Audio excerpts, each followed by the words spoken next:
Hare Krishna. Thank you everyone. I welcome all of you once again.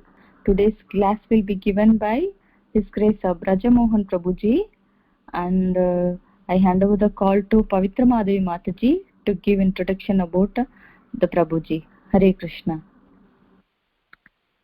Hare Krishna. So thank you so much, Bhargavi Mataji. So Brajmohan Prabhuji, His Grace Brajmohan Prabhuji is a resident monk at ISKCON Chapati since 2006. He had also taught many courses like Build Your Future, Quantum Mechanics and Consciousness, Matrix and Gita, Cultivating Sensitivity, in dealing with indecision, making success a child's play, etc. He has lectured in many campuses like Northwestern University, Chicago, and KC Law College, Government Dental College, Indian Chamber of Commerce, etc. He is regularly conducting journey of self-discovery and facing life's challenges the Gita way. So let's welcome His Grace Brajmohan Prabhuji. So Prabhuji, are you present on the call?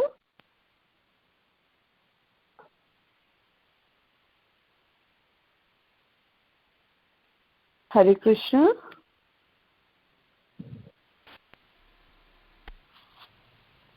Yeah, Hare Krishna Mataji. I think Prabhuji having some difficulty of logging in, but he will be logging in. So okay.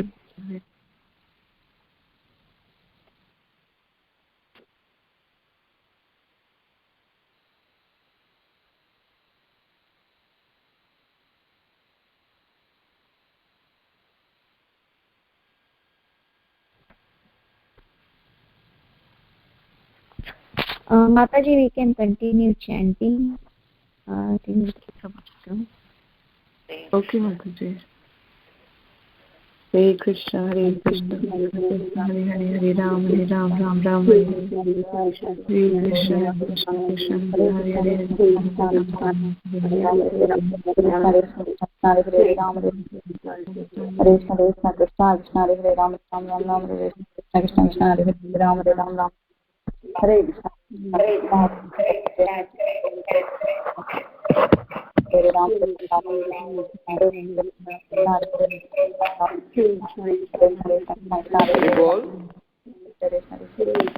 Can devotees hear me? Hare Krishna Prabhuji, Namaste Pranam, Srila Prabhupada ki Jai, Guru Maharaj. Hare Krishna Prabhuji, we can all hear you, Prabhuji. Haribol 604. Haribol? Yes, Prabhuji, we can hear you. Can devotees hear me? Yes, Prabhuji, we can hear you. Yes, We all can hear Prabhuji. Hare Krishna.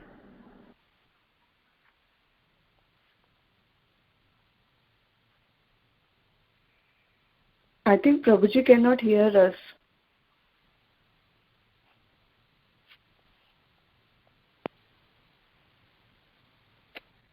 He's not seeing message also. Please see the message.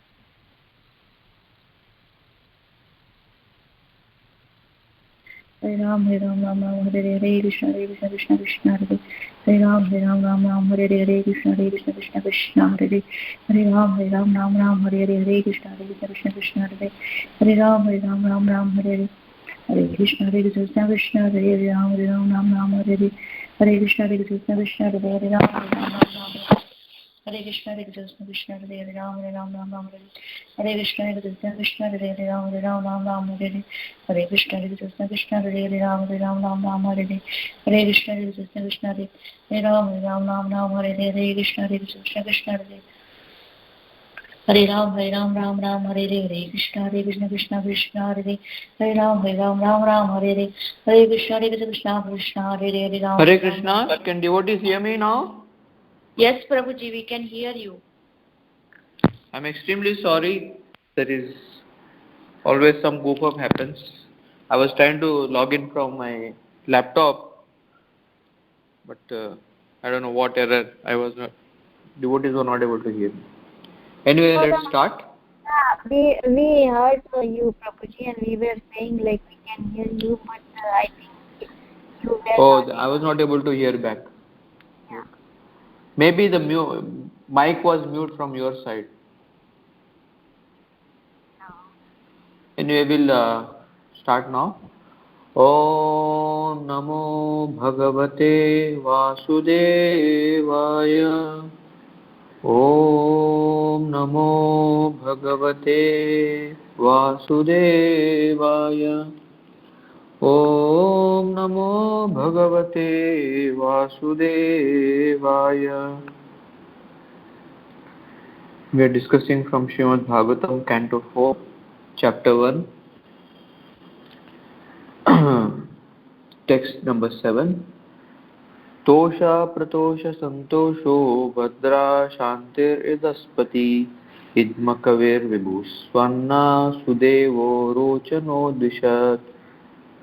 The 12 boys born of Yajna and Dakshina were named Tosha, Pratosha, Santosha, Bhadra, Shanti, Idaspati, Idma, Kavi, Vibhu, Swahna, Sudeva, Rochana. We'll recite few more verses.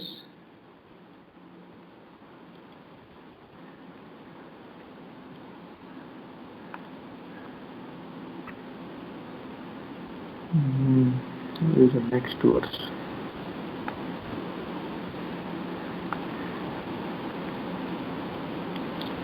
Tushita नाम ते देवा असन् स्वयंभुवन्तरे मरीचिमिश्र ऋषयो यज्ञासुरगणेश्वरा. During the time of Swayambhuva Manu, these sons all became the demigods collectively named the Tushitas. Marichi became the head of the 7 rishis and Yajna became the king of the demigods Indra. Swayambhuva Manu, I'm just purport, there is a purport. During the life of Swayambhuva Manu, 6 kinds of living entities were generated from the demigods, known as Tushitas, from the sages headed by Marichi and from the descendants of Yajna, king of the demigods, and all of them expanded their progeny to observe the order of the Lord, to fill the universe with living entities. These kinds of living entities are known as Manus, Devas, Manuputras, Amshavataras, Sureshwaras and Rishis. Yajna, being the incarnation of the Supreme Personality of Godhead, became the leader of the demigods. The next purport, next verse. Swayambhuva Manu's 2 sons, Priyavrata and Uttanapada, became very powerful kings, and their sons and grandsons spread all over the 3 worlds during that period. My dear son, Swayambhuva Manu handed over his very dear daughter Devahuti to Karda Muni. I have already spoken to you about them, and you have heard about them almost in full. Swayambhuva Manu handed over his daughter Prasuti to the son of Brahma named Daksha, who was also one of the progenitors of the living entities. The descendants of Daksha are spread throughout the 3 worlds. You have already been informed about the 9 daughters of Karda Muni, who were handed over to 9 different sages. I shall now describe the descendants of those 9 daughters. Please hear from me. The 3rd canto has already described how Karda Muni begot 9 daughters in Devahuti, and how all the daughters were later handed over to the great sages like Marichi, Atri and Vashishta. Karda Muni's daughter Kala, who was married to Marichi, gave birth to 2 children whose names were Kashyapa and Purnima.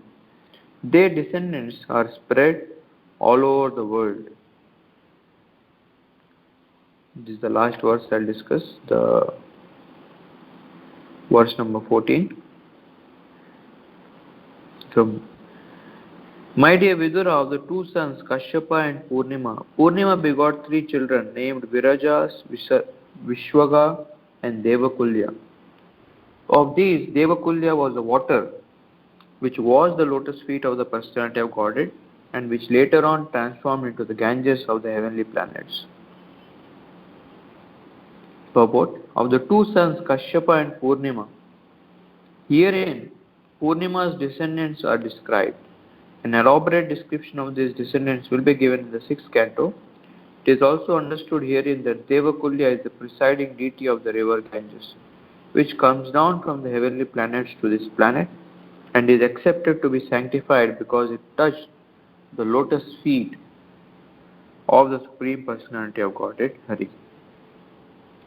Om Ajnanatimirandhasya Jnananjanashalakaya Chakshurunmilitam Yena Tasmai Shri Gurave Namaha.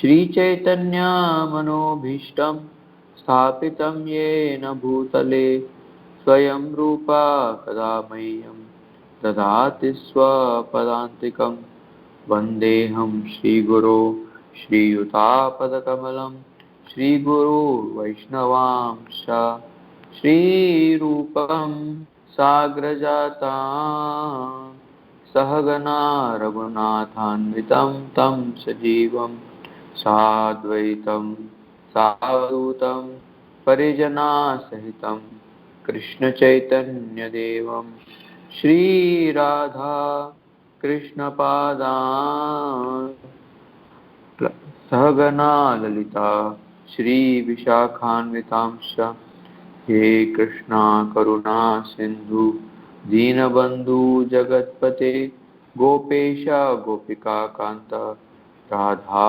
Kanta Namostute Tapta Kanchana Gaurangi Radhe Vrindavaneshwari Vishabhanu Sute Devi Pranamami Hari Priye Vancha Kalpatarubhyascha Kripa Sindhubhya eva cha Patitanam Pavanebhyo Vaishnavebhyo Namo Namaha. Sri Krishna Chaitanya Prabhu Nityananda Sri Advaita Gadadhar Shivasadi Gaura Bhaktavrinda.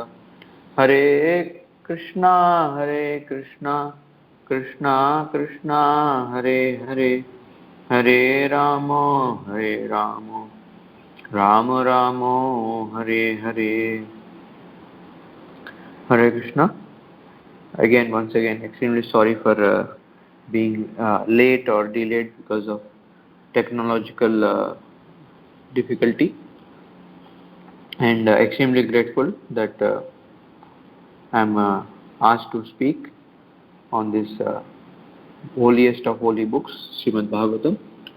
And as always, I am very encouraged to see all the devotees that wake up early in the morning and pick up their bead bags, chant on the phone. Today morning, when I was telling the brahmacharis that how do devotees get Sangha in United States, that they don't go out because it's cold or devotees stay far away, but they all come near the phone, and near the phone they all chant, and in that way feel the presence of each other. And usually it is said one should stay away from one's mobile so that one can concentrate on the japa, but especially the way you are doing japa conference call, it is by staying near the phone that I think you are able to better chant your rounds. So a unique way of having Sangha. And the Bhagavatam, it is the literary incarnation of the Supreme Lord, and the first two cantos represent the feet of the Lord. The 2 feet are the first 2 cantos, and the 3rd and 4th canto, they represent the thighs of the Lord. And thighs are generally the place where there is poshanam, where there is not the poshanam, where utaya, the desires are being described, the source of the desires. And That's why I think laptop, it is put on the lap, therefore all the desires are trying to be directed through the lap. And even the whole Mahabharat war took place because Duryodhana wanted Draupadi to sit on his lap, and then his lap was broken. The whole Dhruva Maharaj episode happened because Dhruva wanted to sit on the lap of Uttanapat. So laptop has always created a lot of problems way back in the other yugas and even now. But the best is to sit on the lap of the Supreme Lord, like Prahlad Maharaj, who first Hiranyaka, Lord Narasimhadev first kept Hiranyakashipu on his lap and tore him apart, and then he took Prahlad and kept him on his lap. You will see many times, or many times Lakshmi Devi sitting on the lap of the Supreme Lord. So third and fourth canto represent the lap of the Supreme Lord, and the fifth canto, they represent the belly of the Supreme Lord, because all the whole universe is described, the cosmology, and usually it is said that the universe lies in the belly of the Lord. When Krishna had opened his mouth, Ma Yashoda saw the universe in Lord Krishna's mouth, the universe was inside his belly. So in the third and fourth canto, different desires of the jivas are expressed, and how those desires, when they are properly fulfilled, they lead to great fulfillment, they lead to great perfection, and when they are improperly fulfilled, then they lead to great distress. The Daksha episode, or the Kardama Muni, especially third canto, Kardama Muni had this desire that he wants to get married, and then he approaches Supreme Lord Krishna, and that place is still there in India. It is 1 hour from Ahmedabad, which is called as Siddhapur, and this is the place where Kardama Muni had performed tapasya.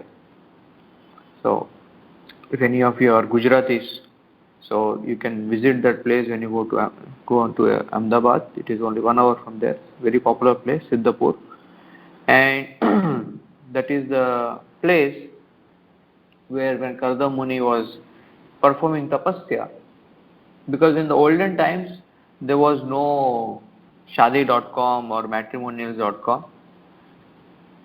The devotees used to approach directly Krishna, and Krishna used to direct the different people accordingly. Dhruva wanted anything, he went to Vishnu. Kardama wanted something, he went to Vishnu.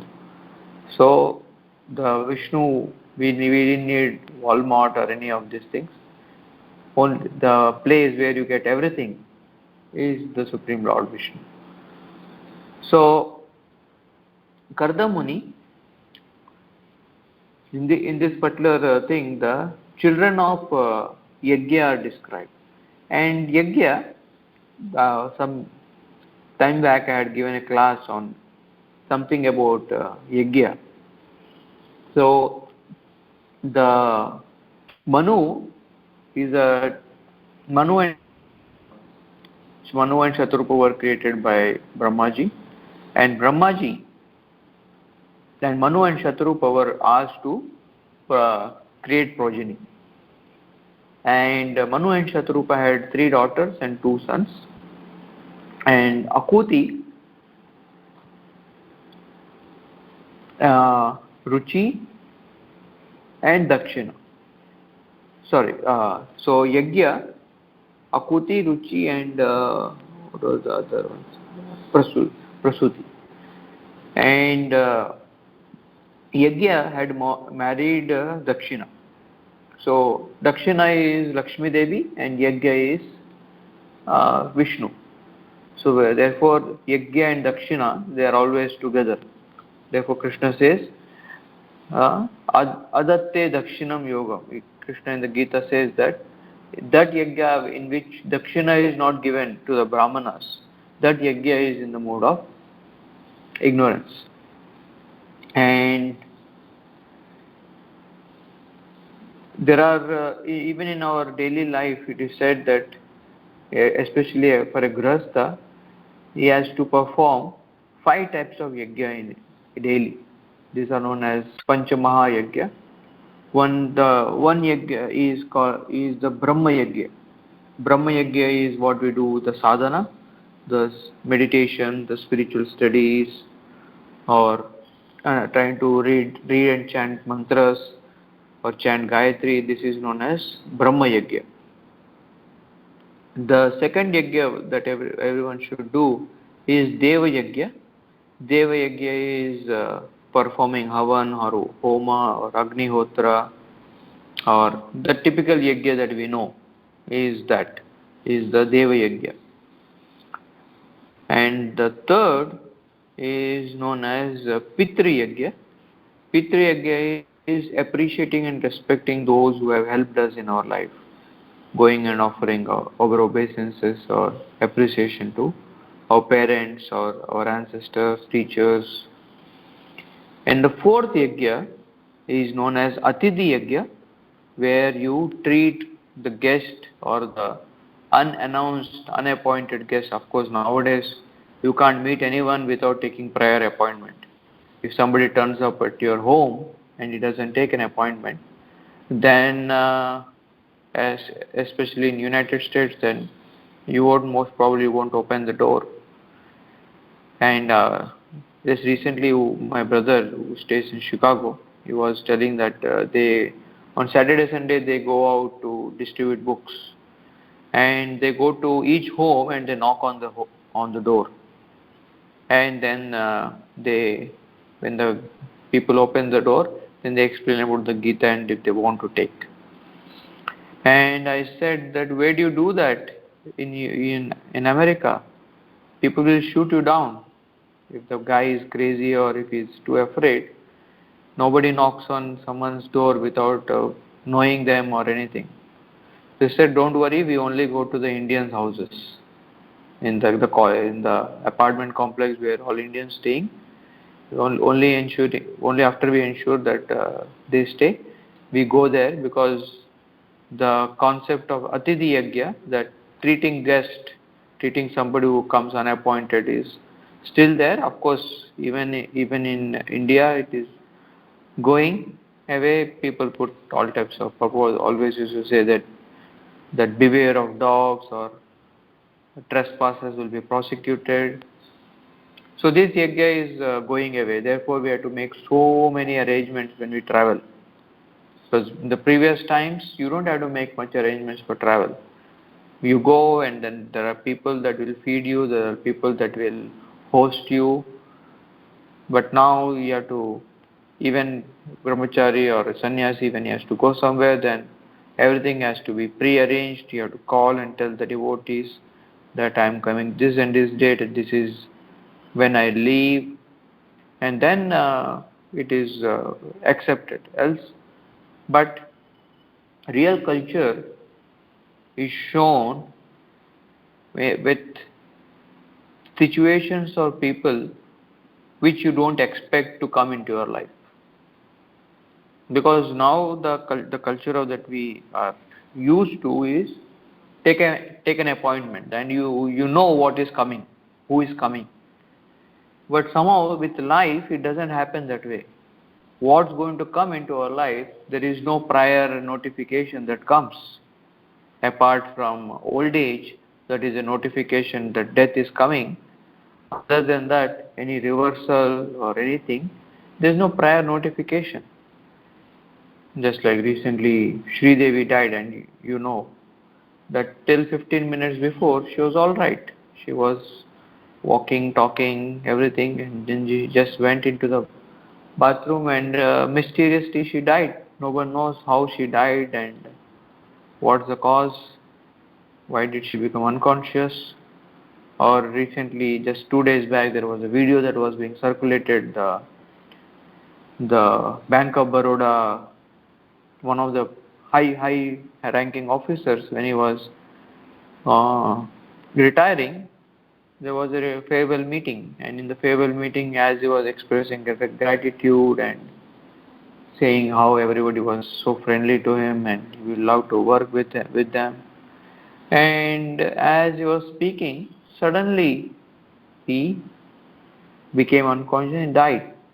And the message said that the last, even he didn't knew that that was the last sentence he was speaking. So death, most of the times, is the Atithi. Of course, for us, Atithi seems to be like death of our trust or our plans. Ya gaya abhi. Now that he has come, all my plans are out of the window. But that culture was there, that is known as Atithi Yagya, that treat guests that come to your house. And Prabhupada in the purports he explains that that is the way a society is judged, how they treat people who are not connected to them, but still they turn up into their lives. The fourth is known as the fifth, that was the fourth. The first is Brahma Yagya, the second is Deva Yagya, the third is Pitri Yagya, the fourth is Atithi Yagya, the fifth is called as Bali Vaishwa Deva Yagya. And Bali Vaishwa Deva Yagya is helping those who are in need, that you do some, whoever is not having enough resources, you go and actually help them.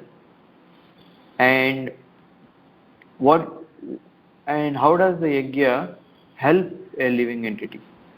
We have all these strong behavioral tendencies that we carry. In Sanskrit it is called as vasana, and because of the strong vasanas we carry, no matter how much we want to turn right, we always turn left, or the mind's tendencies constantly keep coming, and these become kind of a, just like Google or any internet, it saves all your previous history, browsing history. And you know, when you go on to Google and you try to type something, it suggests so many options. And say you want to, you have been typing every day and going to google.com or say bollywood.com, and you have been going every day to bollywood.com, and suddenly one day maybe you attend a Gita course, or you feel very pious and you want to understand about bhakti, and you type B, and as soon as you type B stands for bhakti or bhagavatam.com, something like that, immediately the Google, because of your browsing history, it fills in the rest. B means bollywood.com, and then you have to consciously say no, you have to consciously say. And same way, the vasanas, the strong tendencies that we carry, always overpower if we are not conscious. And therefore those vasanas become either vikaras or samskaras. They become an impression on the mind. If it is negative, it is called as vikar. If it is positive, it is called as samskar. And based on the samskars you carry, we perform certain actions. And these actions again, when they are repeatedly done, then they become attachment, that you get used to that kind of things. I remember in my childhood I used to walk to the school, and after some days I was no more conscious of that which street I have to take right, which street I have to take left. It was almost as if it was automatic. I was walking and I was talking to my friends, or I was thinking of something, and without even my knowing, my body brought me to the school. And this is something known as muscle memory, or the body memory, that body just knows this particular time of the day he just moves, or this particular place. So this is what is attachment, that you get so used to performing that action that it just becomes, it feels like you. And the yajnas, they are supposed to purify our samskaras, purify our desires, because currently everything that we are doing is self-centered, and all the 5 yajnas that we are supposed to do, they purify the vasanas, they purify the samskaras, and this way we are able to actually come out. And there is one interesting analogy that I usually speak about yajna. This I had heard from one of the sannyasis. So, like just like you have your laptop or your desktop, on your computer, you have your hard disk, and the only way you can see your hard disk is through your screen. And if it's a Mac, you have a Finder, and if it's a Windows laptop, you have a Explorer. And through the Explorer or a Finder, you go to that particular folder or drive, and then whether it's a media file or a presentation file, you access it. But if you just have the hard disk and you don't have the screen, there's no way you can access that data, and you don't know what. And same way, referring to this analogy, the Yajna Kunda becomes the cosmic desktop. And with the proper rituals, when they are done, they connect to the whole universe, to the Lord. And then, just like you use your screen to retrieve or to open some particular file, same way through the yajna, you can call any devata or the Supreme Lord himself. And the Vedic times, this was the technology that was used. Now we want something from Amazon. Yes, we open our laptop, we open our screens and then order, and then Amazon tells the customer, the seller, and it comes to your home. So same kind of thing in the olden times, that people used to, instead of going to Amazon, they used to perform yajnas, and through the yajnas they used to invoke different sellers, different devatas, and pay them their ahuti. You use PayPal, you use credit card, debit card to give that ahuti. It's 6:30. And when you give that ahuti, then the goods are delivered. And if the yajna is not proper, there is no connection. Like sometimes you have very poor internet connection, or the desktop, the laptop has only that internal hard disk which is there, and there's no connection to the internet. And but the worst thing that people don't realize is that through that yajna, one can actually directly invoke the Supreme Lord through offering of sacrifice. And yajna has 2 aspects to it, which is also very important to know.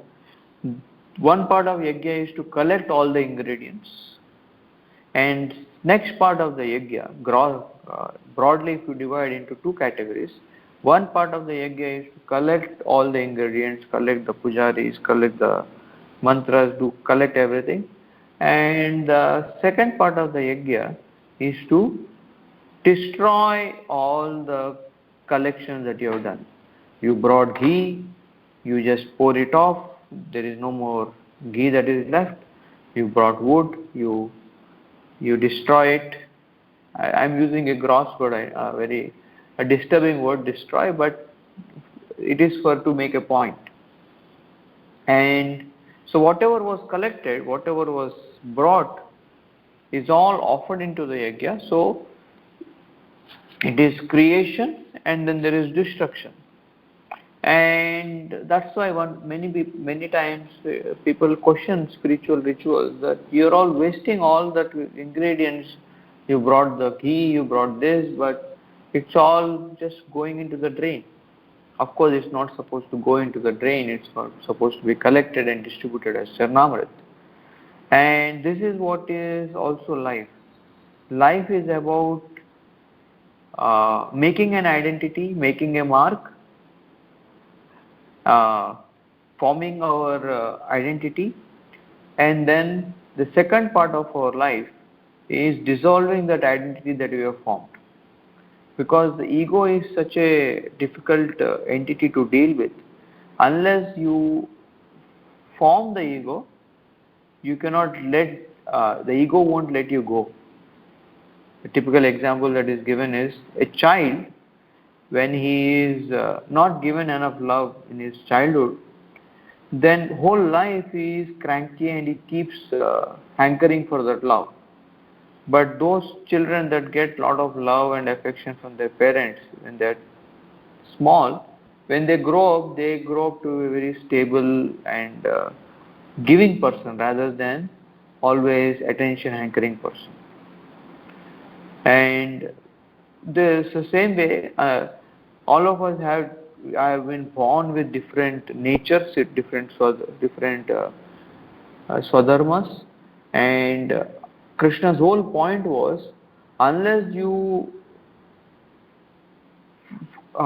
act according to your swadharma and achieve as per that swadharma, you'll never be able to do sarva dharman parityaja. You'll never be able to let go, because the ego becomes very, very insecure.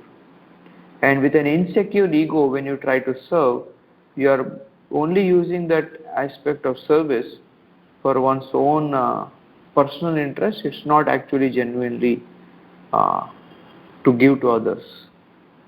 And but when we understand that what is my real way I want to serve Krishna and try to fulfill that, then once we are satisfied, from the platform of satisfaction, we can actually move ahead.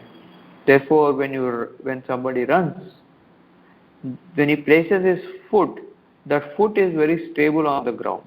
And only when the foot is stable on the ground, he can actually jump, or he can take the next foot ahead. There is a famous game that most people play called as Temple Run.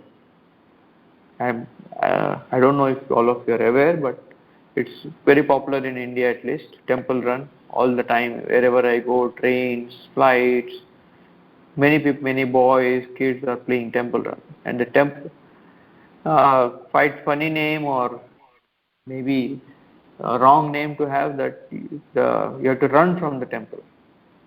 We are taught run to the temple, but this game is to run away from the temple. So here somebody enters a cave in this game, and then the big demon comes out. And when that big demon comes out, this guy, out of fear, he is running. And he is running away, and whole game is just running right, left. And this is how life seems to be. You are always running away from some danger. Or if I don't study, then I'll fall down, then I'll fail, therefore let me run ahead. If I don't do this, so out of fear we are running. But this is running away from something, and when we are running away from something, you will always be in panic, you will always be in fear. But Krishna consciousness process is not a process where you are practicing because you are running away from your duties, you are running away from material nature. That aspect is there, but we have to run towards something.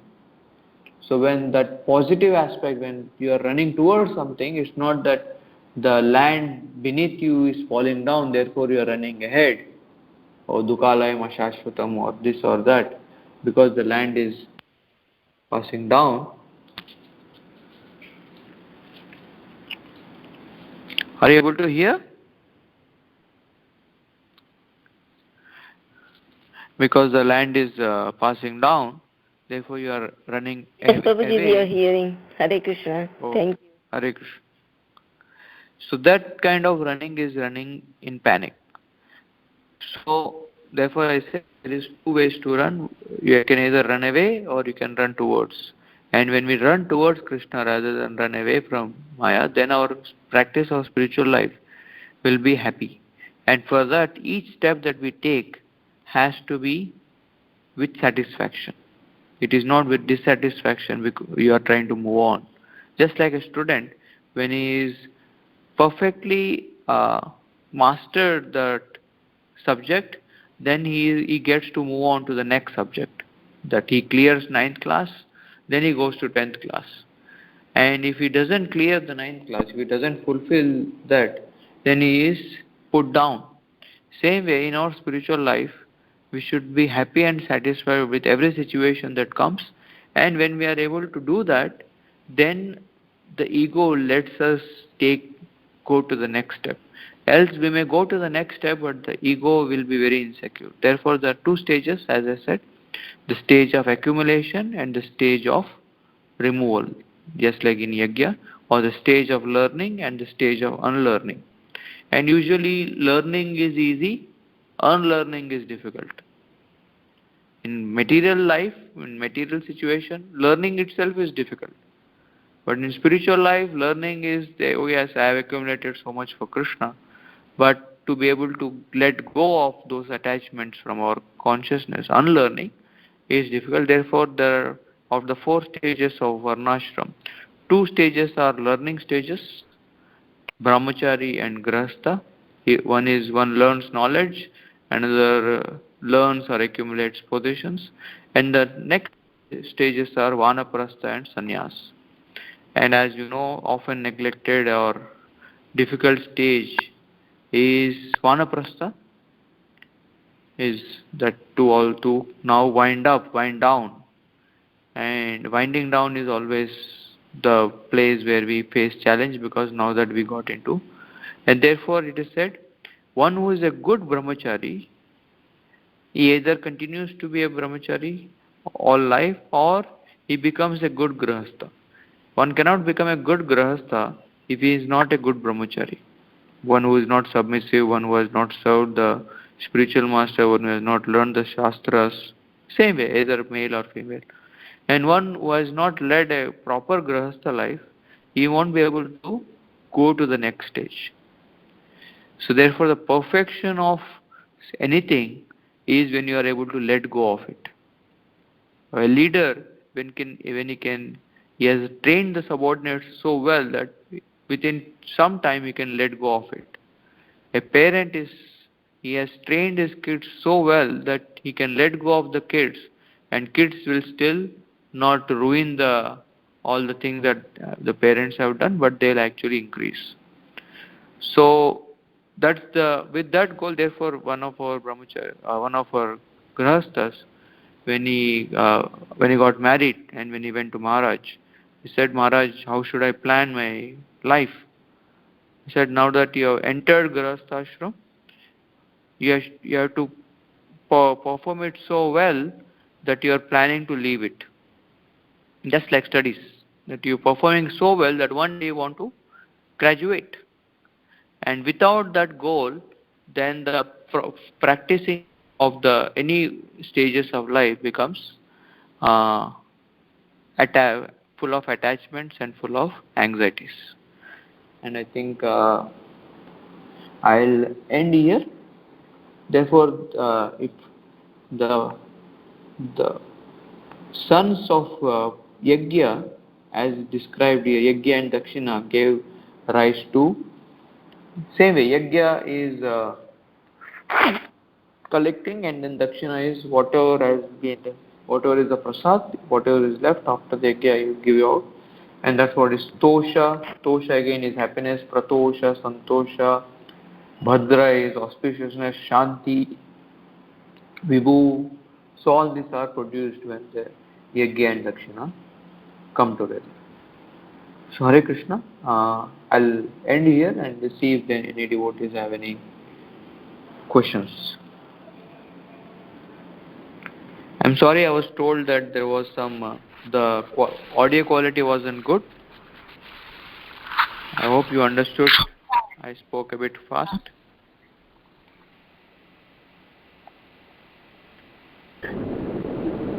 Hare Krishna Prabhu, Hare audio Krishna. quality was four star. It was not bad. It was very good.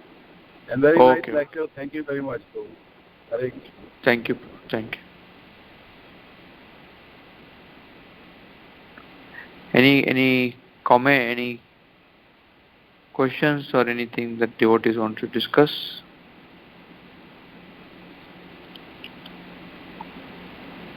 Hare Krishna Prabhu, Dandavat Pranam, Srila Prabhupada ki jai, Maharaj ki jai. Very nice class, Prabhu. Dandavat Pranam Mataji. I was reading this Canto 5th about the planetary system. So, Prabhu, first time I read it that Shivji resides with Gauri in the Sutarditala. So, because Shivlok, what I was thinking that Shivlok is, above the earth, it's on the top planet. So, is there, can you clarify it a little bit more, Prabhuji, because I was reading yesterday night only, so it was coming in my mind. So, I was confused. See, just like Goloka, the Vaikuntha planets can manifest anywhere. And even in the material world, there is a Vaikuntha planet, that is Shvetadvipa or Dhruvaloka. Or Prabhupada said, all the temples are Vaikuntha. So they are not just a statement, a positive statement, but they are true. And same way, wherever Lord Shiva resides, he resides in Kailash or they have, just like a rich person may have multiple homes. He has a first home, second home, third home, fifth home. Same way, Shiva has many dwelling places where he resides. So therefore, different place there is the in between the Viraja, in between the spiritual world and material world. There is the original Kailash Dham, but there is also a Kailash within Bharatvarsha, near in the Himalayas, and also in different planets. Just so that those who want to connect to them can do so. Okay. Yeah, that is true, Prabhu. But when we talk about the Patal, means we assume that they are the hellish planets, or they are not the kind of good planets. But according to what I was reading, that there are so much sense gratification, and their houses and all those are so beautiful because they can get even better than the heavenly planets, so that they can get the more sense gratification, more pleasure to the senses. So means when we say that, if you will do the bad things, you will go to the Patal Lok, or you will go in the lower planetary system and you will suffer more. But what I'm getting, that means they are not afraid of anything, and they live a long life, and their body setup is so strong so that they can enjoy more senses. So it is in the other way, So how it?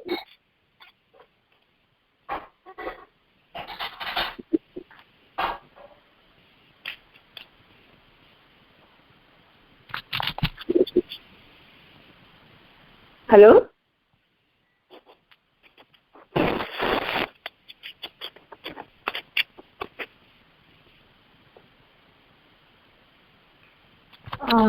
I think Prabhuji has dropped off, Mataji. Looks like that, Mataji. No problem.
Hare Krishna, Prabhuji, are you there?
Haribol, can you hear me?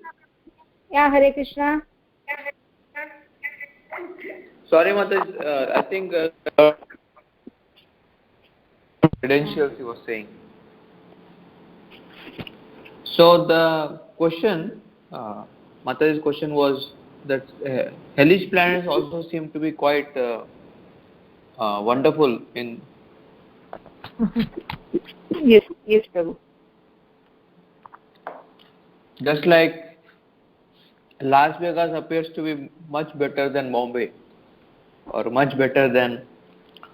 So Prabhupada always said that the suffering is not physical, but how much the soul goes away from Krishna is described as suffering. And how much the soul comes closer to Krishna. So the enjoyment that's there above Earth planet, all that enjoyment brings you closer. It's a positive kind of enjoyment. It gives you health, but the enjoyment that happens in the hellish planets is all that which we see today, even on the Earth planet. Initially it appears to be quite good, but later it becomes a cause of great suffering. So everything about the hellish planet is not described, and especially the Naraka Loka that is there, that's where all the suffering is exclusively done. But other hellish planets, because they take you the kind of enjoyment, the kind of life that is there, just like Lanka and Ayodhya. So if it takes you towards Krishna, then the soul actually is happy. If it takes away from Krishna, then that much more you suffer eventually. So it's not moment by moment, but it's the full experience that is counted. Okay, Hare Krishna. Thank you, Prabhu. That makes sense.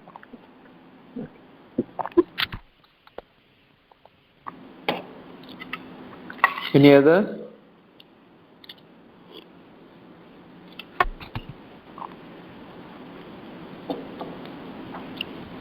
Hare Krishna. Any other questions or comments devotees have? Something they want to add?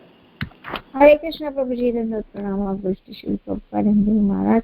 Very, very wonderful class, Prabhuji, and very nice description about the laptop.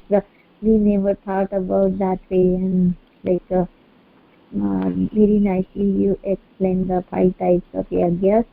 And Prabhuji, you were saying something about the place which is near Ahmedabad. So you recently visited Gujarat, Dwarka. So can you explain little bit about you were saying something Kardamuni and they have given That's the place where Kardamuni performed tapasya. And if you read, we have gone through the 3rd canto, there Vishnu appears. And seeing the sincerity of Kardama, because he is having a desire, and at the elevated stage that he is feeling that I am asking Vishnu not for Vishnu, not his service, but I am asking for a wife. And today is International Women's Day all over the Facebook and everywhere. It is being glorified. And but here Kardama was feeling highly awkward and guilty that why am I asking Krishna for a wife?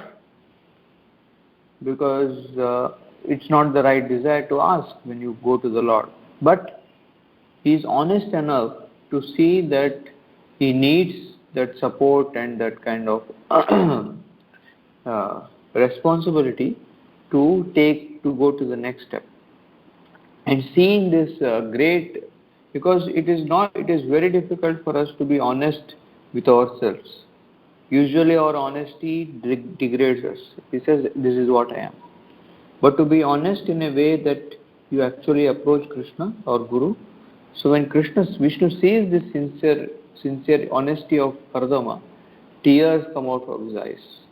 And those tears form Bindu Sarovar, which is still there. If you go to Siddhapur, which is 1 hour from Ahmedabad, the Bindu Sarovar is there. The tears of Lord Vishnu that fill the ocean, that fill the place. And then there is also the place where Devahuti used to sit and serve Kardama, and for years together Devahuti hardly ate and she became so lean and thin. So Devahuti's temple is there, Kardama's temple is there, and then Lord Kapila, who was born out of Devahuti and Kardama after the 9 daughters, his temple is also there, and that's the place where Lord Kapila taught Mother Devahuti his teachings, and then he left. And that's also this place where Parshuram, he performed Shraddha for his mother. He had killed his mother because his father had detected that his mother, for a moment, she wanted to enjoy with somebody else, and for that offense, Parshuram's father tells his elder brothers that kill your mother, and they don't obey your desire. How can you kill your mother? And Parshuram's father, Jamadagni, he curses them all to die. And not curses them all to die, then he comes to Parshuram and he tells Parshuram, you kill your mother and your brothers. And Parshuram immediately he kills his mother and brothers. And then Jamadagni becomes so happy. He says, you're so obedient to my desire, what do you want? And then Parshuram asks that I want all my brothers and my mother to come back alive, and they should not even remember that I killed them. Because if that memory is there, then it's never going to be good. But so Jamadagni did that. So काम भी हो गया and nobody died also. And then, but Parshuram still felt I need to do. So when his mother had been killed, so he had to do Shraddha. So he had come to this place, Siddhapur, and in Bindu Sarovar he had done. So therefore, they say, if you want to give oblation to your father, Pitru Shraddha ke liye you go to Gaya. And for Matru Shraddha, you have to go to Siddhapur and do it. So that is the place which I was mentioning.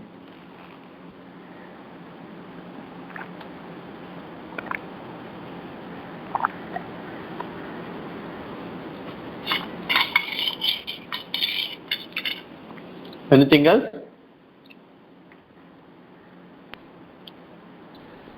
Yes, Prabhuji, very nice. Thank you.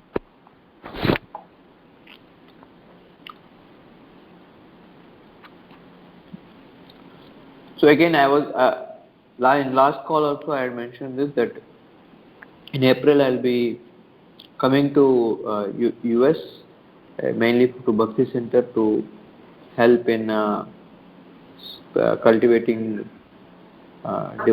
Indians there. Maharaj told me. So if any of you have any contacts or any friends or any way we can do something in New York or anywhere close by, please let me know so that we can form some kind of team or to try to do something in New York. Hare Krishna. Yeah, please come to Charlotte, Prabhuji. Let's see, Mataji. Depends on. I'll ask Maharaj and then accordingly. Yes, yes, But I'm doing whatever Maharaj is asking me to do. So yes. I'll ask Maharaj.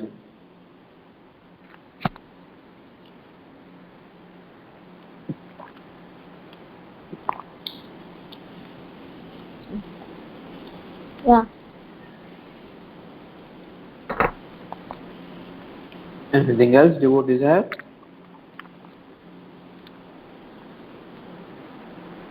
Hare Krishna. Yeah, Prabhuji, if no one has any question or comment, we can end now. Okay. Thank you very much.